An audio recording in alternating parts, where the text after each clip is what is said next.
வணக்கம். இன்னைக்கு வீடியோ ஒரு பழமொழியோட ஆரம்பிக்கிறேன். காலம் பேசாது, ஆனால் காத்திருந்து ஷூவை நக்க வைக்கும் அன்னைக்கு சாயந்தரமே. இப்படி எழுதியிருக்கலாம் தலைவர். காலம் பேசாது, அன்னைக்கு சாயந்தரமே காலில் ஊற வைக்கும் அப்படி எழுதியிருக்கலாம். என்னடா இதுக்கு எதுக்கடா வாங்குறீங்க? இதெல்லாம் ஒரு பழப்பா. இது போய் 4 பேர்கிட்ட வாங்கி மடக்குன்னு தண்ணி குடிக்கலாம் தாகமாக இருக்கிறப்ப. அப்படிதான் அதை விட கேவலமாக கேட்கலாம். அவனுக்கு என்ன மாதிரி அதை மானம் கட்டவன் சோத்த தூண்டானா இல்லை வேணாம், அவ்வளோ கொடூரமாக கேட்கலாம்.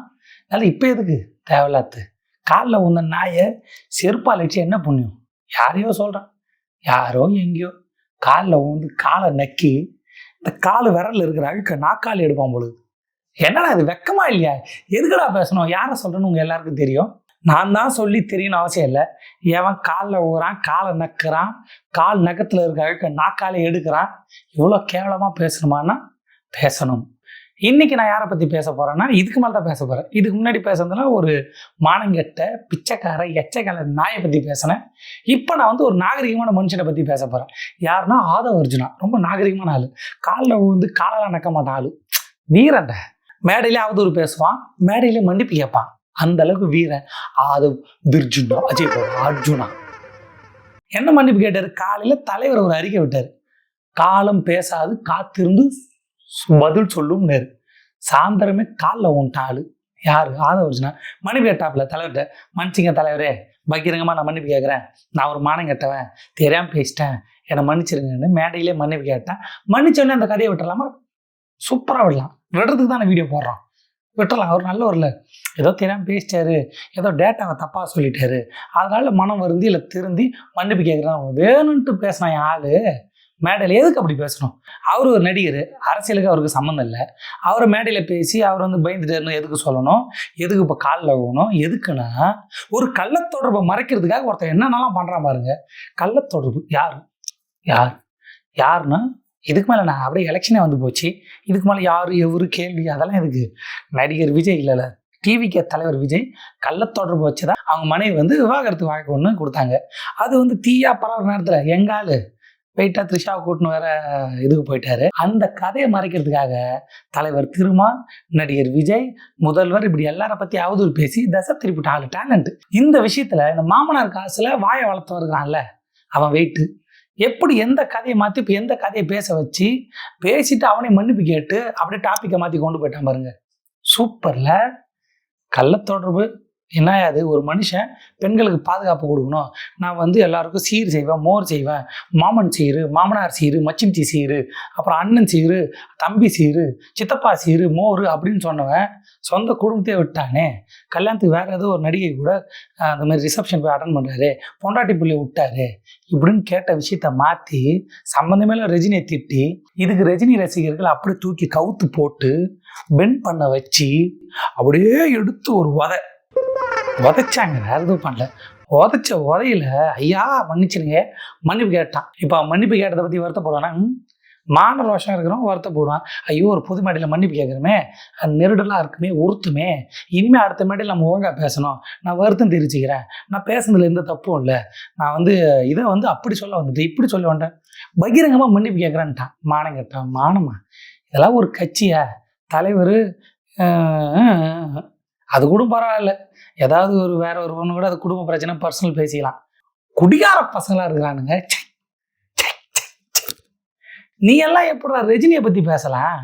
நீ எல்லாம் எப்படி தலைவர் திருமாவை பத்தி பேசலாம்? நீ எல்லாம் எப்படா முதல்வரை பத்தி பேசலாம்? ஏன்னா சரக்கு பாட்டில் எடுத்துன்னு போயிருங்க ஏர்போர்ட்டுக்கு. அடப்பா காசா இல்லை, அந்த ஊரில் போய் வாங்கி குடிச்சிருக்கலாம். நான் குடிப்பேன்னு சொல்லி ஆகணும். அட குடிகார பசங்களா. இதில் மது விலக்கு, இது விலக்கு, அளவுக்கு என்ன இது? பெண்கள் பாதுகாப்பு பற்றி பேசுகிறீங்க, ஃபேமிலியை பார்த்துக்கல. மதுவிலக்கு வேணும், குடியை ஒழிக்கணும், போதையை ஒழிக்கணும், இதை ஒழிக்கணும். இது என்னடா இது? என்னடா சாராயத்தை எடுத்து போறீங்க? அட குடியார மானம் கட்டணும்ல. இது என்ன? இதெல்லாம் ஒரு பழப்பா இதெல்லாம்? தலைவரை பற்றி பேசுகிற தலைவர் இப்படி கண் மாதிரி இருப்பார். அப்படி சூப்பராக இருப்பார். அழகா பாடகர், பாட்டு பாடினே இருப்பார். இது அது வேற மாதிரி. அவரை விடுங்க, தலைவர்கிட்ட போவானா? அவர் பேக்லையாவது சரக்கு எடுத்துன்னு போனார். அவர் வச்சுக்கிற பேக்லாம் சரக்கா இருக்குது. என்ன சாராயம் குடிக்கிறாரா அவர்? இல்லை ட்ரக் அடிக்ட் அவரு? இல்லை அவங்களும் இதுவா? அவர் தங்கங்க, தங்கம். மூஞ்ச பார்த்தா தெரியல. மாஸ்டர் படத்தில் ஒரு மூஞ்சிக்கும் இப்போ இருக்கிற மூஞ்சிக்கும் எவ்வளவோ ஒத்துமை. என்ன இது 5 வருஷத்துல மூஞ்சி கொழுப்பா கட்டுமா? மொடா குடி குடிச்சா கூட மூஞ்சி அப்படி ஆகாது. குடிக்காம இருந்தால் தான் அப்படி ஆகும். அதை சொல்ல வந்தேன். அவர் குடிக்கலைங்க. இந்த மாமனார் காசுல வாயை வளர்த்தான் பாரு, அவன் குடிக்கிறான்னு நினைக்கிறேன். அட குடிகார பயலே, அட வெக்கம் கெட்டவன், என்னடா குடிக்கிற? மேடையில் குஷ்டு எல்லாரும் பற்றி தப்பு தப்பு பேசுகிற, அப்புறம் குஷ்டு வந்து மன்னிப்பு கேட்குற. குஷ்டு நான் வந்து அவதூறுலாம் பரப்பல. அவர் குடிப்பாரா மாட்டாரான்றதுலாம் எல்லாருக்கும் தெரியும். அப்புறம் எதுக்கு சாருக்கு எடுத்துன்னு போனேன் சொல்லு? நீ குடிக்க மாட்டேன்னா எதுக்கு சாருக்கு எடுத்துன்னு போனேன்? இல்லை நான் குடிக்க எடுத்துன்னு போல, வேற ஒருத்தர் குடிக்க எடுத்துன்னு போனேன்னு சொல்ல போறியா? அந்த வேற ஒருத்தர் யாரு? உனக்கு அடுத்த கட்ட தலைவராக இருக்கிறவங்களுக்காக நீ எடுத்துன்னு போனியா? செய்ய மாட்டேன், அவனை தான் எடுத்துன்னு வர சொல்லுவேன். அப்போ உனக்கு மேலே இருக்கிற யாருக்கும் நீ எடுத்துன்னு போய்க்கிற. ஒன்று நீ குடிக்கலன்னா நீ யாருக்கும் எடுத்துன்னு போய்க்கிற, இல்லைன்னா நீ குடிச்சிருக்க. ஒன்று நீ குடிக்காரன், இல்லைன்னா ஊற்றி கொடுக்குறவன் அப்படின்னு வெளியே நான் பேசுகிறேன். உனக்கெல்லாம் என்னடா மரியாதை? அட மானங்கெட்டவனே, அட மானங்கெட்ட வெக்கங்கெட்ட காலில் வந்த கருவமே. ரஜினியை பற்றி பேசலாமா? அவருக்கு இந்த அரசியலுக்கு என்ன சம்மந்தம்? அவரு படம் நடிச்சுன்னுக்கிறாரு. அவர்கிட்ட போய் வாயை விட்டு அதான் சொல்லிட்டார்ல, காலம் பேசாது. இப்பயும் அவர் பேசலை. அவர் பின்வாங்கிறதா இல்லை. ரசிகர்கள் உன்னை கவுத்து போட்டு படுக்க வச்சு விட்ட உத தான் இனி வச்சுனே இருப்பாங்க. காலம் பேசாது, காத்திருந்து வாயை மூட வைக்கும் அப்படின்னு நான் சொல்கிறேன். என்ன சொல்கிறது? முதல்ல இந்த ஆதவர்ஜுனா யாருன்னா, ஜாதி வெறி பிடிச்ச கேவலமானவன். சாதி வெறி பிடிச்சவன் யாரு? என்னப்பா நீமான்னு சொல்ல? ஆமாங்க, ஜாதி வெறி பிடிச்சவன். இந்த ஃபேமிலி மேட்டரை மறைக்கிறதுக்கு த்ரிஷா கூட வந்து விஜய் வந்து கல்யாணத்துக்கு போனதுக்கு அந்த இஷ்யூ பெருசாக இருக்குது, அதை திசை திருப்பணும்னு சொல்லிட்டு எல்லாரை பற்றி தப்பு தப்பாக பேசுகிற ஆள். உதாரணத்துக்கு ரஜினியை பற்றி பேசினாரு, அவர் இப்படி போட்டு இப்போ வந்து மன்னிப்பு கேட்டு காலில் வந்துட்டான். தலைவர் திருமா பற்றி பேசுகிறாப்புல. என்ன பேசுகிறாரு? அவர் வந்து இங்கே வந்து கூட்டணி வச்சிட்டாரு, அவர் வந்து இது பண்ணிட்டாரு, பயந்துட்டாரு, அப்படி இப்படின்னு ஏதாவது பேசுகிறான். கூட்டணி வச்சது பிரச்சனைன்னு சொல்லிட்டு தலைவர் திருமா பற்றி பேசுகிறான். ஓகே, கூட்டணி தான் உன் பிரச்சனை. அப்போ உங்கள் கூட்டணிக்கு வரல, நீ பேசுகிற. ஓகே, அந்த விஷயத்துக்கு வரேன். தலைவர் திருமா பற்றி பேசுனிய, டாக்டர் அன்புமணி ராமதாஸை பற்றி பேசுனியா? அவர் மாதிரி வேறு கட்சியில் கூட்டணி போய்கிறாரு. அவர்கிட்ட போய் நீ இது பண்ணாரு, அது பண்ணாரு, நீங்கள் பயந்துட்டீங்க, இது பண்ணிட்டீங்க சொல்ல வேண்டித்தானே? சொல்ல வேண்டித்தானப்பா. ஏன் தலைவர் திருமா கிட்ட போற? ஏன் அங்கே போகல? அது என்ன புத்தி? அவ்வளோ ஜாலியாக இருக்குது இவங்கன்னா, நீ பேசிடலாம், வாயை விட்டுறலாம், யார் கேட்க போகிறா? அந்த திமுறை.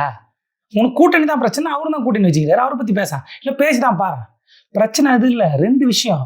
ஒன்று சாதி வெறி, மண்டையில் ஊறி போன ஜாதி வெறி.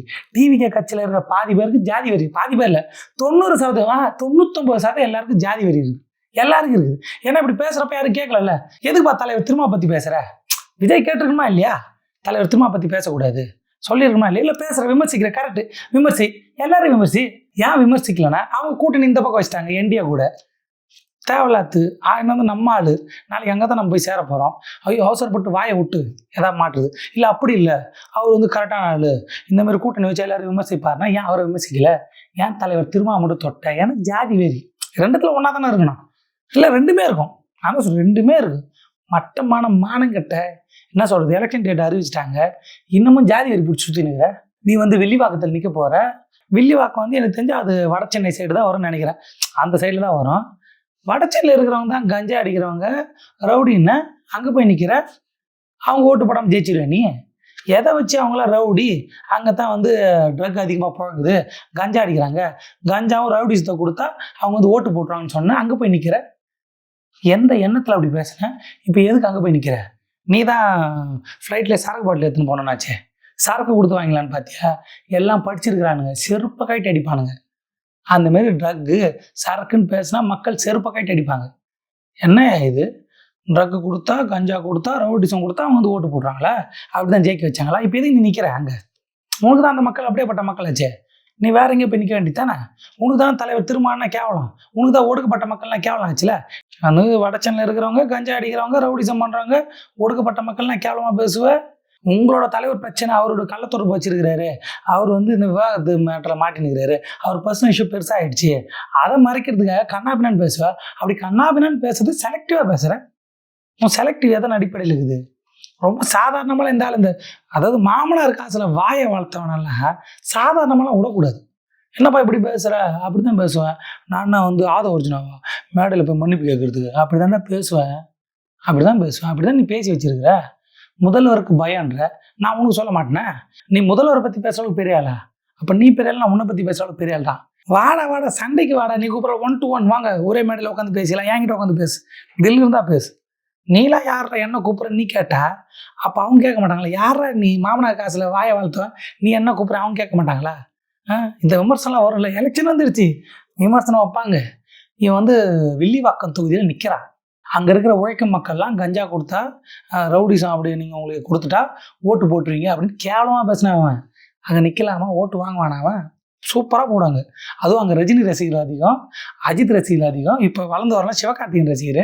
சிவகார்த்திகேயன் படம் அந்த பராசக்தியை ஓட ஓடலன்னு பெருமையாக பேசினவன் யார்? இந்த ஆதவர்ஜுனா. ஏன்டா அரசியல் கட்சி வச்சுக்கிறீங்க? சிவகார்த்திகேயன் யார்? அவர் படம் நெக்ஸ்ட்டு போகிறாரு, அவர் படத்தை ஓட இல்லையா? எப்படி உங்கள் படம் வந்தால் இன்னொரு படம் ஓடக்கூடாதா? நீங்கள் வந்தால் வேறு யாரும் வாழக்கூடாதா? நீங்கள் தான் வாங்கின எல்லாம் என்ன மண்ண இல்லை. இப்படியாப்பட்டவன் அரசியல் நிற்கிறான், ஓட்டு வாங்கி ஜெயிக்க போகிறானா? ரொம்ப ஆபத்து. நான் மட்டும் தான் வாங்கினேன் எல்லாரும் தூக்கி சொல்லிவிடுவாங்க. இவன் வெக்கம் கேட்டவன், மானம் கேட்டவன், தப்பாக பேசுவான், காலில் விழுவான், மறுபடியும் தப்பாக பேசுவான், காலில் விழுவான், என்னென்னமோ பண்ணுவான். இவன் நம்பலாமா? பராசக்தி படம் ஓடிச்சோ ஓடலையோ, நான் கூட அந்த படம் நார்மலாக ஓடலன்னு நினச்சேன். இவனை தான் பிளான் பண்ணி ஓட உள்ள பொழுது. இதை பெருமையாக பேசுறது யார்? டிவிகே கட்சிக்காரனுங்க. இதில் முக்கியமானது இவர், இந்த மாமனார் காசில் வாயை வளர்த்தவர். சிவகார்த்திகேயன் ஃபேனு ஓட்டு போட போகிறதில்ல, சூர்யா ஃபேனு சும்மா போட மாட்டானுங்க, அஜித் ஃபேனு கொலை வெள்ள இருக்கிறானுங்க. வா வந்து கவுரு திரும்பி பாடு, உன்னை அப்படியே ஒரு உதைக்கிறேன் அப்படின்ற மாதிரி இதில் சோஷியல் மீடியாவில் பேசினுங்கிறாங்க. இப்போ ரஜினி ரசிகர், இப்போ நீ மன்னிப்பு கேட்டால் விட்டுருமா? ஓடனா விட்டுருவாடான்ற மாதிரி மன்னிப்பு கேட்டால் விட்டுருமா? ஐய காலம் பேசாது, காத்திருந்து காட்டுவோம். வில்லிவாக்கம் தொகுதியில் நிற்கிறேன், நீ வாடி வா. ஏன்னா மாற்று அரசியல் எல்லாத்தையும் மாற்ற போகிறோம், பூத்த போகிறோம், கவுக்க போகிறோம், உடைக்க போகிறோம், பொழக்க போகிறோம், என்னென்னமா பேசுனீங்க. கட்சியில் பார்த்தா ஐஆர்எஸ் அதிகாரி, படித்த மனுஷன், அவர் வந்து கட்சியில் இருக்கிறாரு. அவர் பெரிய ஆள் ஏதோ புதுசாக சொல்லுவார்னு பார்த்தா ஆள் கக்கூசில் வைக்கிற அந்த வாளி, அந்த அண்டா கொடுக்குறான் ஆள். என்னையா இது? இதான் நீ படிச்சியா? இதான் நீ படிச்சுட்டு மாற்றத்துக்கான அரசியலா? என்ன இது? எதுக்கு ஃப்ரீ கொடுக்குற? ஏண்டா அரசு திட்டத்தை ஃப்ரீ, இலவச பஸ் வேண்டாம், ஓசி பஸ் வேண்டாம், நீங்கள் இது எதுக்கு? இதை வச்சு ஒரு குடும்பம் என்ன பண்ணும்? அதுலங்க அது ரொம்ப முக்கியமானது, அதில் வந்து நீங்கள் கக்கூசில் தண்ணி பிடிச்சி வச்சுக்கலாம். ஓகே, இவர் கக்கூசில் தண்ணி பிடிக்கிறதுக்கு அதை கொடுக்குறாரு, அதை வச்சுன்னா என்ன முண்டு ஊற்றுறதுக்கு என்ன மக்கு கொடுப்பாரா? என்னடா கொடுக்குறது தான் கொடுக்குறீங்க, பசங்களுக்கு படிக்கிறதுக்கு எதாவது கொடுங்க. நாங்கள் லேப்டாப் கொடுக்குறேங்க, நான் ஐஆர்எஸ் அதிகாரி சம்பாதிச்சு வச்சுக்கிறேன், அந்த காசில் என் தொகுதி மக்களுக்கு நான் லேப்டாப் கொடுக்குறேன், நான் படிக்கிறதுக்காக ஃபோன் கொடுக்குறேன், எங்கள் ஊர் ஃபுல்லாக நானே வைஃபை வச்சு ஃப்ரீயாக காசு கொடுக்குறேன், படிக்க வைக்கிறேன், மக்களை படிக்க வைக்கிறேன். இல்லை வேறு ஏதாவது படிப்பு சம்மந்தமாக, இல்லை ஸ்போர்ட்ஸ் சம்மந்தமாக, யாரெல்லாம் பசங்க இருக்கிறாங்களோ ஸ்போர்ட்ஸு ஷூ வாங்கி கொடுக்குறேன், அதை கொடுக்கு. எவ்வளோ இருக்குதுயா சொல்கிறதுக்கு, செய்கிறதுக்கு கருமம். இல்லை பெண்களோட வேலையை குறைக்கிற மாதிரி எலக்ட்ரானிக் ஐட்டம் ஏதாவது கொடுக்கலாம்.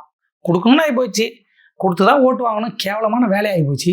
கொடுக்குறது தான் வேறு ஏதாவது கொடுக்கல. இன்னும் அந்த காலத்தில் தண்ணி பிடிச்சி வைக்கணும், யூஸ் ஆகும். வெயில் காலத்தில் இங்கே தண்ணி பிடிச்சிக்கணும், அது இந்த சைஸ் தான். அதுக்கு பெரிய அண்டா கொடுத்தா கூட பரவாயில்ல, வேறு ஏதாவது கொடுக்கணும்னு ஆகி போச்சு. படிப்பு சம்மந்தப்பட்ட இல்லை வேறு ஏதாவது சம்மந்தப்பட்ட கொடுக்கலாம். என்னடா பாத்திரம் குடிக்கிறீங்க இன்னும்? பாதை வருச்சுன்னா அதில் முண்டு ஊற்றுறதுக்கு ஜக்கு கொடுப்பாரு. அப்புறம் என்ன சொல்கிறது, வேறு என்ன கருமம்? அதெல்லாம் கொடுக்க மாட்டேன்றது இல்லை. பசங்களுக்கு வேறு எதாவது செய்வோம், நலத்திட்டம் எதாவது பண்ணுவோம், என் சொந்த காசில் ரோடு போடுறேன், என் சொந்த காசில் லைட்டு போடுறேன், மக்களுக்கு தேவையான எதாவது பண்ணலேன். நாங்கள் மக்கு ஜக்கு சோப்பு எல்லாம் கொடுப்போம். மாமனார் சீர், சிச்சி இது தாய் மாமன் சீர், மாமனார் சீரா? என்ன இது? இதுக்கு தான் ஐஆர்எஸ் படித்தார் அவர், இதுக்கு தான் அந்த படிப்பை விட்டு வந்து எலெக்ஷன் நிற்கிறாரா? இதெல்லாம் ஸ்டிக்கர் வேறு. இதில் கொடுமணுன்னா இவங்களே, அதாவது டிஎம்கே ஸ்டிக்கரோடு டிஎம்கே பரப்பு தான். என்ன இது கேவலமான பழப்பு? சிக் இதில் பை ஃபுல்லாக விசில். ஆனால் விசிலில் மாத்திரை ஆடாது, அதெல்லாம் போட்டு மூவ போகிறாங்களே. விசில் அடித்தா என்னடா வரப்போகுது? என்ன அதை எங்கள் ஆள் ஒருத்தர் சொன்னார், பிளேட்டை தொட்டினா அந்த கொரோனா செத்துருன்ற மாரி, தங்க மாதிரி விசில் அடித்தா அதை வாழ்க்கை மாறிடுமா? விசில் அடித்தா படிப்பாங்களா? விசில் அடித்தா கரண்ட் பில் கம்மியாகிடுமா? விசில் அடித்தா கேஸ் சிலிண்டர் கிடச்சிடுமா? கேஸ் சிலிண்டர் பிரச்சனைக்கு பேசதே இல்லை. என்னையா தலைவர் விஜய், எனக்கு கஷ்டமாகுது. இந்த சிலிண்டர் மேட்டரை பற்றி பேசலை. இப்போ வந்து ஆதவர்ஜுனா இல்லாத பொருளத்தெல்லாம் பேசிட்டாரு.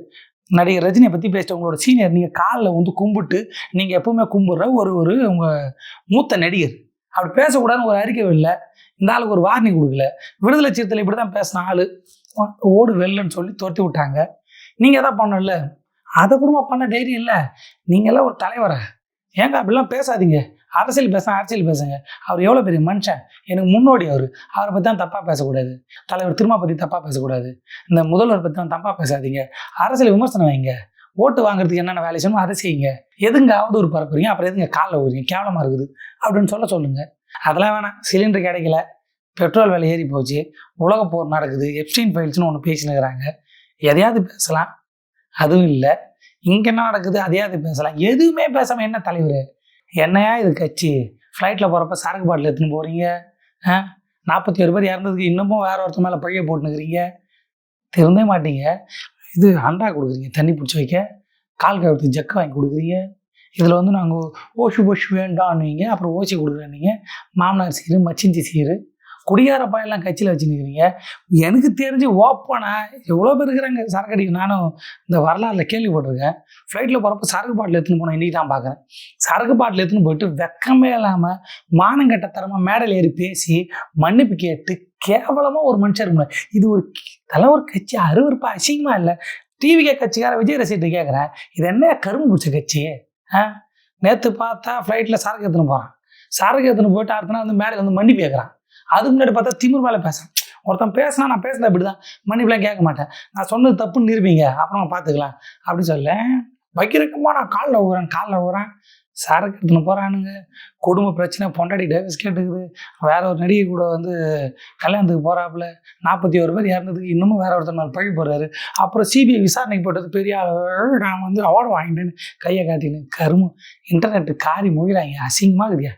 நான் விஜய் ரசிகராக இருந்தால் நான் டிவிக்கு வந்து முழு ஆதரவு தெரிவித்தேன். என்னையா இது, என்ன மாத்துறீங்க? செக் என்ன சிபிஐ விசாரணைக்கு போயிட்டு வந்து என்ன இது கங்கனா இதில் வந்து விளக்கம் கொடுத்துரு. நான் கூட என்னமோ நினச்சேன், சிபிஐ விசாரணையில் கேள்வி கேட்டதுக்கு எல்லாத்தையும் கிடுக்கு பிடி பதில் சொல்லி ஜெயிச்சுட்டு வந்துக்கிறான் மனுஷன். காரில் வர்றப்ப ஆதவர்ஜனா சொல்லியிருக்கிறாரு, முடிச்சுட்டு வரப்ப இந்த மாதிரி எலெக்ஷன் டேட் அறிவிச்சிட்டாங்க, அப்போ இங்கே ஆரம்பிச்சிருமா அழுத்தருங்க அப்படி கை காட்டாராம். இது போதுமா, இன்னும் கொஞ்சம் வேணுமான்னு கேட்டேன். என்னையா இது நான் சொல்ல, ஆதவர்ஜனா சொல்லிக்கிறாப்புல. ஆதவர்ஜனா வந்து டேட்டை சொன்னாராம். அவர் இங்கேருந்து பிரச்சாரத்தை ஆரம்பிச்சிட்டாராம். டெல்லியில் கை காட்டுகிறாரு, எல்லாம் எனக்கு ஓட்டு போட்டுருங்க டெல்லியில். என்னையா இது, நான் கூட ஏதோ கேள்விக்கு பதில் சொல்லிட்டாரு, அவர் மேலே தப்பு இல்லை நிரூபிச்சிட்டாரு அப்படி இப்படின்னு பார்த்தேன். என்ன கருமாந்திரமோ. அன்றைக்கி தான் இவன் சரக்கு எடுத்துன்னு போய் மாட்டினான். கொஞ்சம் கூட வெக்கமே இல்லாமல் கையை கட்டி, ஏன்டா ஆதவர்ஜனா அசிங்கமாக என்னை கையை காட்ட சொல்கிறேன், சரக்கு பாட்டில் எடுத்து வந்து என்னை மானக்கேடு வாங்கிட்டேன், என்ன குடிகாரன்னு சொல்ல மாட்டானு, உன்னை அழைச்சி கட்டி விட்டு வெளில போடான்னு சொல்ல அந்த தலைவர். நான் கையை காட்டினு வரேன். அதே மாதிரி விசாரணைக்கு போட்டு வந்தார் செந்தில் பாலாஜி. வந்து ப்ரெஸ் மீட்டில் என்ன நடந்துச்சுன்னு சொல்கிறார். ஏங்க நீங்கள் பார்த்து பேச வேண்டியதானே, என்னையா மூச்சு விடாமல் பேச வைக்கிறீங்க? என்ன பண்ணுறது, எலெக்ஷன் வந்து போச்சு, இன்னும் 30 நாள் தான் இருக்குது, எதுவும் பேச மாட்டானு. கட்டு வீடியோ எடுத்து போகிற அளவுக்கு எந்த கருமும் இல்லை. காலில் ஊறானு மேடையில், அது என்ன கருமத்தை கட்டு வீடியோ எடுத்து போட்டு இப்படி பார்க்குறது? அந்த கருமத்தை பேசுறதே அசிங்கமாகுது. என்னையா இது, வைக்கிறங்கம்மா மன்னிப்பு கேட்குறேன், சரக்கு பாட்டில் எடுத்துன்னு போனது மன்னிப்பு கேட்கல. 41 பேர் இறந்தப்ப நான் வந்து பொறுப்பேற்றுக்கிறேன், அந்த மக்களுக்கான வருத்தப்படுறேன், நாங்களும் ஒரு காரணம் பொறுப்பேற்றுக்கல. ரஜினியை பற்றி பேசிட்டாராம், பயம். ரஜினி ரசிகர்கள் போட்டு பொழந்தது அப்படி இன்னும் பொழப்பாங்கன்னு விட்டுருவானே. இங்கே நான் அவனை ஒன்றும் மாரியா ஓகே மன்னிப்பு கேட்டான், நீ பேசுறது வேணும்னு பேசினேன், இப்போ தெரியாமல் பேசிட்டேன், வாய் தவிர அவருக்கு பேர் வந்துருச்சு, வாய் தவிர அந்த வார்த்தை வந்துச்சுன்னா மன்னிப்பாங்க. பிளான் பண்ணி உங்கள் தலைவரோட அந்த குடும்ப பிரச்சனையை மறைக்கிறதுக்காக, வேறு எந்த கருமத்தையும் பேசணுன்றதுக்காக சம்மந்தமே இல்லாமல் ரஜினியை கூப்பிட்டு பேசிட்டு நீ அடுத்த மேடையில் மன்னிப்பு கேட்டு உங்கள் ஓட்டு போடுறாங்களே. வெள்ளிவாக்க தொகுதியில் நிற்கிறே நீ, வா கஞ்சா கொடுத்தா ரவுடிசம் கொடுத்தா அந்த மக்கள்லாம் ஓட்டு போடுறாங்களே, வா எப்படி தான் நீ பிரச்சாரத்துக்கு வரேன்னு பார்ப்போம். அங்கே வந்து கேட்பார்ல, அப்போ மக்கள் கேட்பாங்க உனக்கு திரும்ப கேள்வி, நல்லா நாக்க போடுங்கன்னு கேட்பாங்க. இந்த ஆள் சாரிக்கிட்டோம், சாரி பகிரங்கமாக நான் மன்னிப்பு கேட்டுக்கிறேன், நான் இன்றைக்கி ஏதோ போதையில் உளட்டேன், ஏன்னா நான் ஃப்ளைட்டில் போகிறப்ப சரக்கு எடுத்துகிட்டு போனவன், நான் எப்பவுமே அப்படி தான் கிருக்குன்னு இருப்பேன், என்னை மன்னிச்சிருங்கன்னு சொல்லி பிரச்சாரம் பண்ணுற எல்லா இடத்துலையும் மன்னிப்பிடா, மன்னிச்சிருங்க அப்படியே ஊந்துரு காலில் ஊந்து எல்லார் காலையும் ஊந்து எனக்கு ஓட்டு போட்டுன்னு கேளு, யாவனும் போட மாட்டான்.